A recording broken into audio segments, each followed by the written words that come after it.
এই 16 ଏପ୍ରିଲ ହେଉଛି ଆମ ରାଜ୍ୟରେ ପ୍ରଥମ ପର୍ଯ୍ୟାୟର ଜନଗଣନା କାର୍ଯ୍ୟକ୍ରମ। ଏହି ପର୍ଯ୍ୟାୟରେ ଘର ତଥା ଆସବାବପତ୍ରର ଗଣନା କରାଯିବ। ଏହି ସମୟରେ ଗଣନା ଅଧିକାରୀମାନେ ଆପଣଙ୍କ ଘରକୁ ଆସିଲେ ସେମାନେ ପଚାରିବେ ସର୍ବମୋଟ 33ଟି ପ୍ରଶ୍ନ। ଆସନ୍ତୁ ଜାଣିବା ଏହି 33ଟି ପ୍ରଶ୍ନ କ'ଣ କ'ଣ। 1. ଘରର ନମ୍ବର। 2. ଜନଗଣନା ତାଲିକାରେ ଥିବା ଘର ନମ୍ବର। 3. ଘରର ଚଟାଣ ପାଇଁ ବ୍ୟବହୃତ ମୁଖ୍ୟ ସାମଗ୍ରୀ। 4. ଘରର କାନ୍ଥ ପାଇଁ ବ୍ୟବହୃତ ମୁଖ୍ୟ ସାମଗ୍ରୀ। 5. ଘରର ଛାତ ପାଇଁ ବ୍ୟବହୃତ ମୁଖ୍ୟ ସାମଗ୍ରୀ। 6. କେଉଁ କାମ ପାଇଁ ବ୍ୟବହାର ହେଉଛି ଘର। 7. ଘରର ଅବସ୍ଥା। 8. ପରିବାରର ନମ୍ବର। 9. ପରିବାରରେ ରହୁଥିବା ମୋଟ ବ୍ୟକ୍ତିଙ୍କ ସଂଖ୍ୟା। 10. ପରିବାର ମୁଖ୍ୟଙ୍କ ନାମ। 11. ପରିବାର ମୁଖ୍ୟଙ୍କ ଲିଙ୍ଗ। 12. ପରିବାର ମୁଖ୍ୟ କେଉଁ ଜାତି। 13.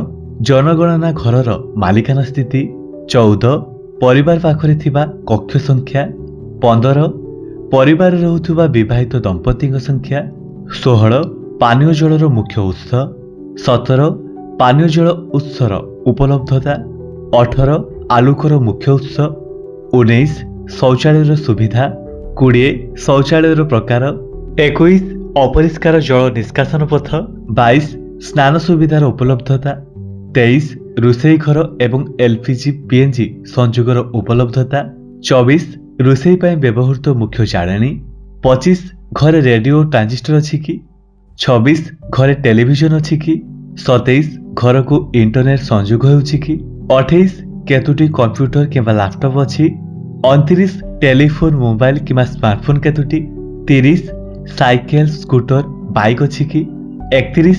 କାର ଭ୍ୟାନ ଜିପ୍ ଅଛି କି। 32. ଶସ୍ୟ ଜାତୀୟ ଖାଦ୍ୟ କ'ଣ ଖାଆନ୍ତି। ଏବଂ 33. ଯୋଗାଯୋଗ ପାଇଁ ମୋବାଇଲ ନମ୍ବର।